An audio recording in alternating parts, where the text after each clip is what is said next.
So let's say that this patient is developing ARDS, unfortunately. All right, we're going to check that we're on a reasonable tidal volume. And right now we're actually on 8 mils per kilo, which is probably not where we want to end up.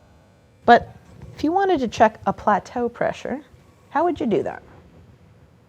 Right. What you want to do is an inspiratory pause at the end of inhalation. And so there's a maneuver for that. And if you go to the bottom of the screen, Tools, it's going to give you 2 options, one for the inspiratory hold, one for the expiratory. So let's do an inspiratory hold. And so what's doing is 1 second, 2 seconds, 3 seconds. I'm going to hit it again. And what you can see is it automatically freezes the screen. And what you can see is if I scroll back with this turn knob again, I can read the actual pressure on the pressure waveform as well as the volume up here. I'm going to scroll back till it's closer. Let's say the plateau is somewhere over here, nice and flat. This patient's plateau pressure is 36. And if I want to get back to a dynamic screen, I just hit this round button one more time, and it goes back. All right. Well, what happens if what if I just walked away? I was like, oh, something happened. There's a code, and I ran out of the room while an inspiratory pause was happening. Is it just going to keep going on forever? Nope. So 10 seconds is the maximum amount of time that the ventilator will allow you to do, and it will automatically stop and restart.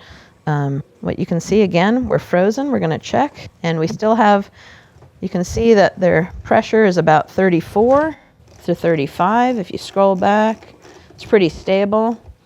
Notably, you can see that there's a little bit of volume loss. This is a mannequin that has a little bit of internal volume loss. Not unusual. So what happens is you discovered that this patient has ARDS. So you're going to say, all right, well, I want to put them closer to 6 mils per kilogram. So let's go back here and say, all right, what tidal volume would be 6 mils per kilo, right? So I'm going to keep scrolling down, looking here, saying, well, when do I hit 6? Right around here, tidal volume about 300. I'm going to accept this, and I'm actually going to go up on the respiratory rate as well because I want to make sure that the minute ventilation is reasonable. Let's say 26. Let's go from here. Okay. And now, of course, you make a change to their tidal volume. The patient has ARDS. You want to check a plateau. What we're going to do again, we're going to go to Tools, go to Inspiratory Hold. We're going to do an Inspiratory Hold. And I'm going to scroll back. Now what I can see, as I scroll back, is the plateau is actually 28, 29. Simple. All right?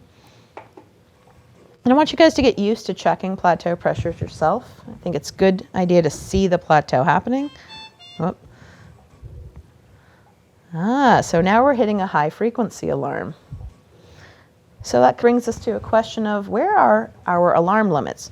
Why does it think 26 is a high frequency? So again, first thing you're going to do, probably vocera your respiratory therapist because they know about these better than anyone. But you can go to the alarm limits down here on the right bottom, and it's going to pop you up a screen that shows you some of the basics. What you can see here is there's a high pressure alarm and a low, a high minute ventilation and a low, a high rate and a low rate, and a high and low tidal volume. So right now, this ventilator has been told that it should alarm whenever the patient's respiratory rate is more than 23. I would say that's probably a little too low. So I'm going to go here and I'm going to say 30.